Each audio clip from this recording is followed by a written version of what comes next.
My name is Woke Karen, and I'm between jobs and financially struggling. So like many other Americans, I need to get on that gig economy grind, just until I find a more reliable employment opportunity. Although during my first day on the job, I started to come to a concerning revelation that maybe escaping gig work is a bit of a pipe dream. I think this is the 5th gig app I've downloaded today. And society is going a little overboard with accommodating for these services. These little robot freaks are allowed to use the bike lanes now? So let's see what all this fuss is about. You're looking at a certified DoorDash delivery driver. Isn't that right, Background Karen?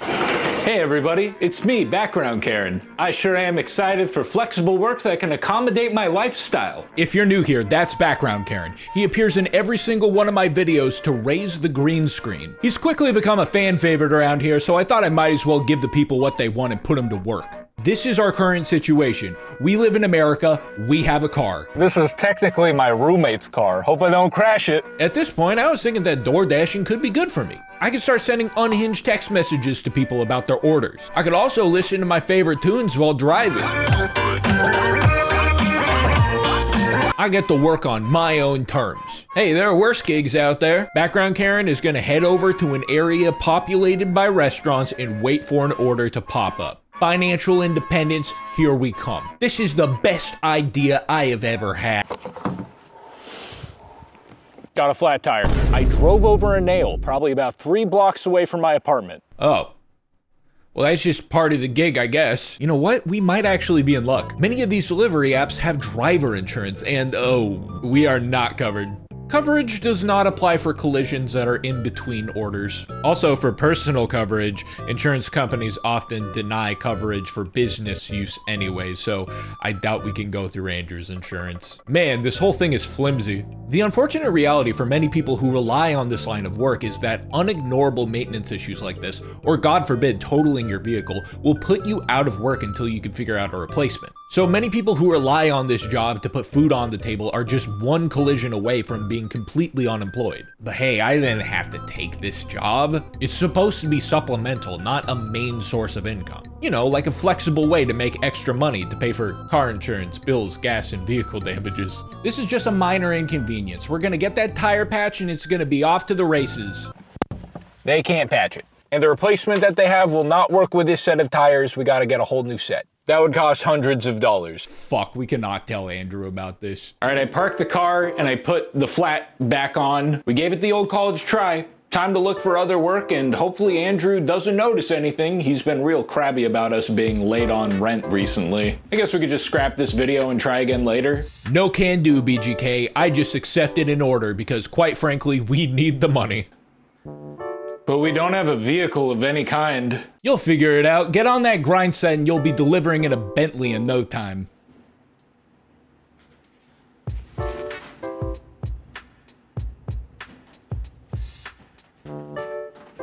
Alright, I see the common thread here. It's cars, automobiles, vehicles pose a gigantic expense in all of this. But this isn't so bad. We're gonna get some steps in and see how well we do on foot as a delivery courier in car-dominated suburban America. Are we entirely sure that walking is a good idea? I could rent a bike using an app. We already talked about this. It's called working your way up. You start by walking, buy a bike so you can bike around without paying a dime to Big Bike, and before you know it, you'll be zipping around in an electric car delivering food. Okay. Plenty of countries get by just fine with food delivery couriers and bikers instead of drivers who operate vehicles. America has a lot to learn. Let's take a look at some of these secrets from a country that ranks #1 in food courier deliveries by an insane margin. Forget vehicles, let's talk bionic enhancements, augmented reality, the kind of tech that blows the average dasher out of the water. If we get our hands on some of this gear, we are going to eliminate the competition. Here's a video of some innovation.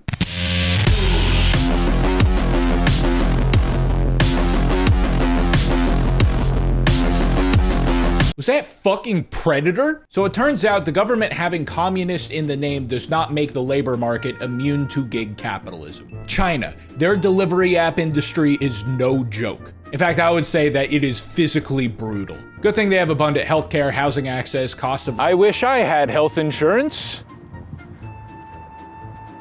As I was saying, they also implemented technological advances to make delivering food in parcels easier. Although, the Chinese Predator video is ridiculous and scary, but these aren't bionic robot legs that help couriers run 50 kilometers per hour. They're just bounce stilts. I begged my parents to get me a pair as a kid. Good thing they didn't. I probably would have jumped off a traffic bridge by accident. Maybe we get a pair of these before we invest in a bike.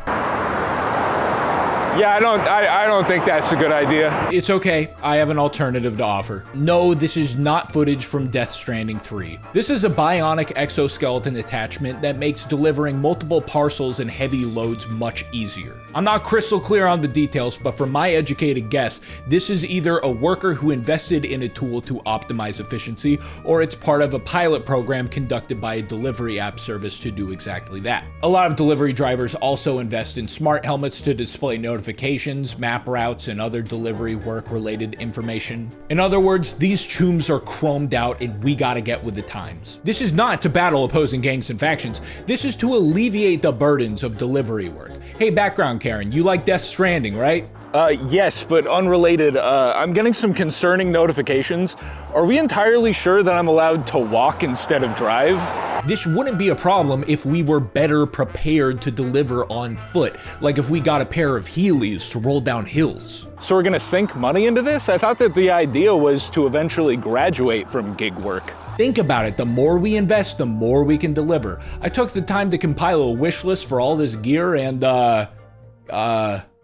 the grand total for everything is a lot of money. I'm still like 3 miles away. It says I'm gonna be 40 minutes late to the pickup window. Yeah, I got ahead of myself. Not having a vehicle of any kind definitely complicates things. Well, I've got some good news. Corporations have your back. Tech companies are so nice and thoughtful that they are implementing sweeping changes to citywide infrastructure in order to maximize your output and make delivering on foot slightly more accessible. The cost is livability and general quality of life. You know, you gotta give up some space dedicated for humans over to automated systems so these billion-dollar companies can make some money. It sounds dystopic, but it really benefits you, I promise. They have fugly-ass corporate branded lockers for you to drop food and parcels off. Grocery stores have been severed, chopped up, and scattered throughout cities, reduced to being fulfillment centers only accessible by staff and couriers. Now, who do you think that makes things easier for?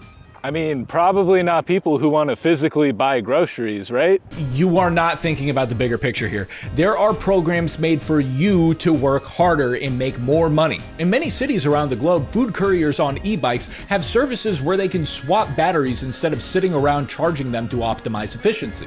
I don't know, maybe taking a break to charge your battery instead of working yourself to the bone is a good thing? Absolutely not. This is about automation, which sometimes needs to chip away at taking breaks, comfortability, aesthetically pleasing environments, and general quality of life. Trim the fat, you know? Take restaurants, hotbeds for being unproductive and enjoying the company of other humans. What kind of lazy jerk would want to sit around and enjoy food with friends, family, or a date when they could be helping corporations turn over record profits? Thanks to the gig economy, some restaurants don't serve food to humans, but instead insulated delivery pouches. Sometimes robots deliver the food and are integrated with building security and are even able to open and unlock doors and use elevators. That's some cool and futuristic city stuff, right? Aren't robots in direct competition with me as a courier?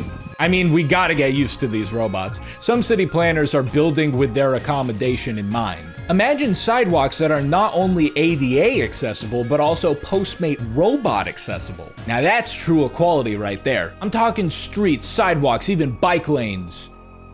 Bike lanes. Yeah, that sounded wild when I said that out loud. I need to make sure that that is correct. Yeah, some of these newer models of delivery robots are designed to use bike lanes.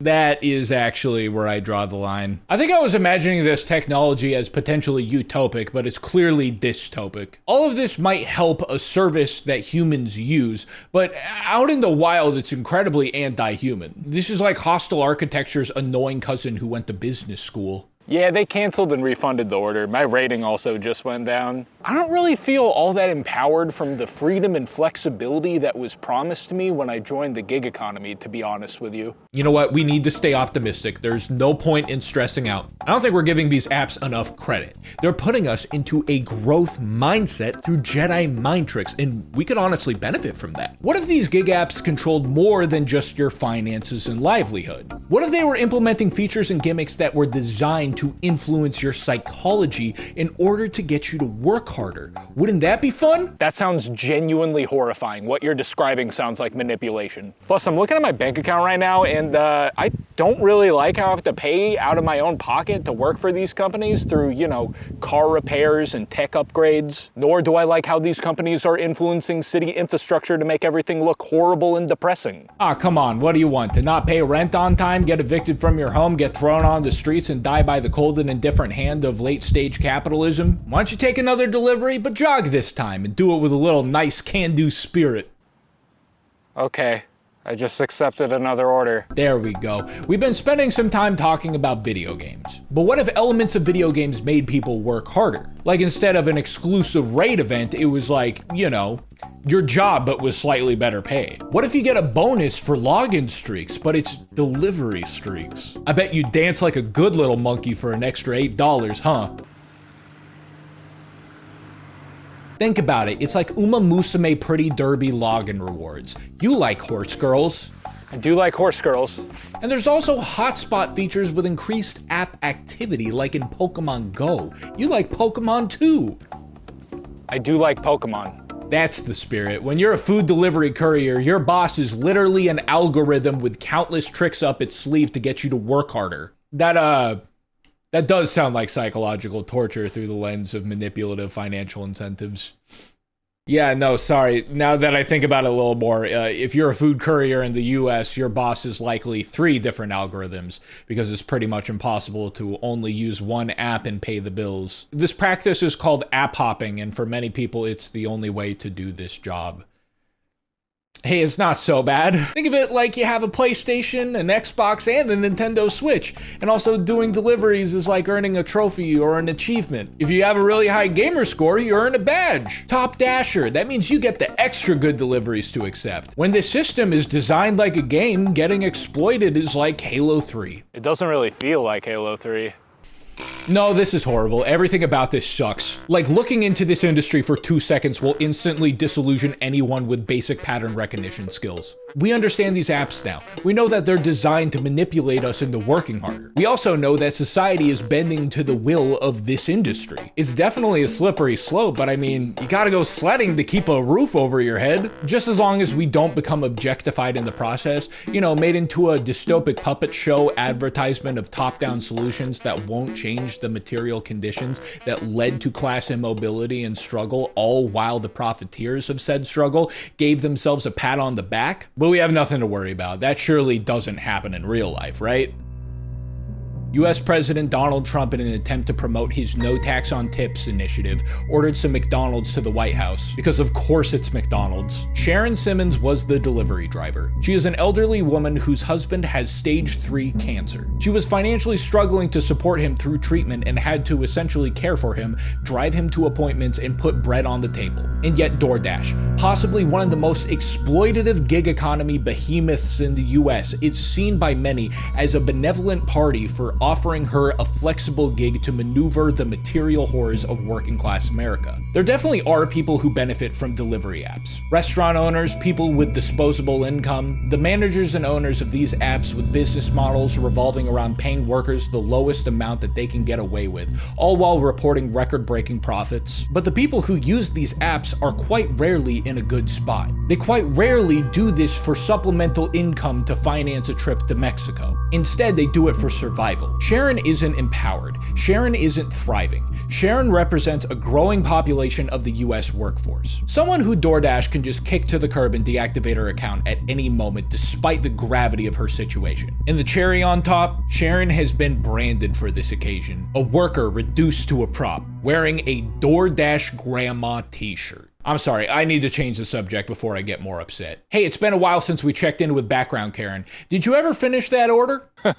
No, I picked up the food. Then I started stress eating. I don't think I'm cut out for this line of work. Plus, I think that DoorDash caught on to the fact that I don't actually have a car. Not gonna lie, feeling a little desperate here.